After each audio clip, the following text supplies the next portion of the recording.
Coba bayangin deh, setiap hari Jumat, jutaan pegawai negeri di seluruh Indonesia nggak perlu lagi ke kantor.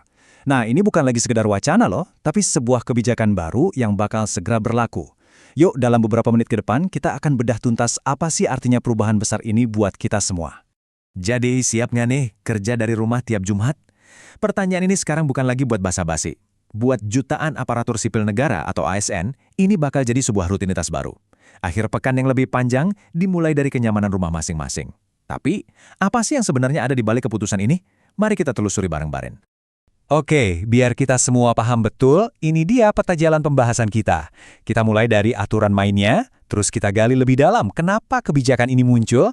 Habis itu, kita lihat efeknya buat ASN sehari-hari. Dan ini nih yang paling seru, kita bahkan hitung-hitungan berapa triliun rupiah yang bisa dihemat. Terakhir, kita coba menerawang apa ini wajah baru dunia kerja di Indonesia. Baik, kita langsung saja masuk ke bagian pertama. Kita mulai dari yang paling dasar dulu ya. Sebenarnya, apa sih isi kebijakan WFH atau kerja dari rumah setiap Jumat ini? Intinya, simpel banget. Mulai 1 April 2026, semua ASN, tanpa kecuali, baik di pusat maupun di daerah, wajib kerja dari rumah setiap hari Jumat. Jadi ini bukan pilihan atau himbauan lagi ya, tapi aturan wajib. Formulanya jadi jelas, 4 hari di kantor, 1 hari di rumah. Tentu saja, kebijakan sebesar ini nggak mungkin dibuat tanpa alasan yang kuat. Jadi, apa sebetulnya visi besar pemerintah di balik ini semua? Yuk kita cari tahu. Nah, ini dia kuncinya. Kutipan dari Menko Perekonomian Pak Airlangga Hartarto ini ngasih kita petunjuk yang sangat penting. Ini ternyata bukan cuma soal pindah lokasi kerja dari kantor ke rumah. Ini adalah sebuah gerakan untuk merombak total budaya kerja birokrasi kita biar jadi lebih efisien, lebih produktif, dan pastinya lebih digital. Tapi ternyata visinya jauh lebih luas dari sekedar digitalisasi. Kebijakan ini punya 4 target utama. Pertama, menekan pemakaian energi nasional. Kedua, menjaga ekonomi kita tetap stabil di tengah guncangan global. Ketiga, mempercepat perubahan kebudayaan kerja yang lebih modern.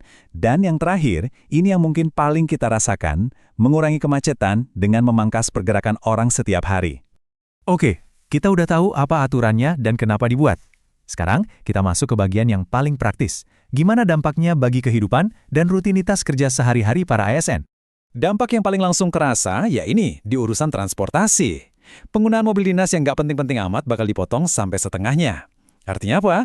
Pemerintah secara nggak langsung memaksa ASN untuk mulai akrab sama transportasi umum. Ini perubahan kebiasaan yang luar biasa signifikan loh. Dan gak cuma soal berangkat ke kantor, anggaran perjalanan dinas juga kena pangkas besar-besaran. Coba bayangin, perjalanan dinas dalam negeri dipotong 50%, dan yang keluar negeri lebih gila lagi, dipotong sampai 70%. Ini benar-benar mengubah cara pemerintah membelanjakan uangnya. Sekarang, kita sampai di bagian yang mungkin paling bikin melongo dari kebijakan ini, dampak keuangannya. Mari kita lihat angka-angka penghematan yang diproyeksikan untuk kas negara. Siap-siap kaget ya?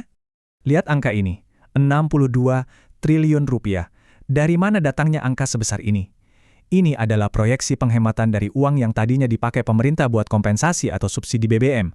Sebuah angka yang ya ampun besar sekali. Eits, tunggu dulu, penghematannya nggak berhenti di situ. Efek dominonya juga jalan. Saat ASN nggak banyak warawiri, konsumsi BBM masyarakat umum juga ikut turun. Proyeksinya, ada tambahan penghematan 59 triliun rupiah lagi. Jadi, negara untung, kantong masyarakat juga ikutan lega. Biar lebih kebayang, coba lihat grafik ini. Kalau kita gabungkan, kita bicara tentang total penghematan lebih dari 120 triliun rupiah. Ini bukan sekedar efisiensi biasa, ini adalah efisiensi anggaran dalam skala raksasa. Jadi, jelas banget kan kalau kebijakan ini bukan cuma buat sesaat. Ini adalah sebuah fondasi. Nah, sekarang mari kita lihat gimana ini bisa jadi langkah awal untuk menuju masa depan dunia kerja di Indonesia. Pemerintah ternyata nggak asal tancap gas. Ada peta jalannya, terstruktur. Dimulai dari ASN sebagai percontohan, lalu sektor swasta bakal didorong buat ikutan, dan yang paling penting, ada mekanisme evaluasi setelah 2 bulan jalan. Ini menunjukkan kebijakannya dirancang supaya bisa fleksibel dan terus diperbaiki. Jadi setelah kita bedah semuanya, mulai dari aturan, alasan, dampak duitnya, sampai rencana ke depan, pertanyaan besarnya tetap sama. Apakah kebijakan WFH Jumat untuk ASN ini cuma sekedar respon sesaat, atau jangan-jangan kita sebetulnya sedang menyaksikan kelahiran sebuah cetak biru, sebuah model baru untuk masa depan dunia kerja di seluruh Indonesia? Nah, ini pertanyaan yang menarik banget buat kita renungkan bersama.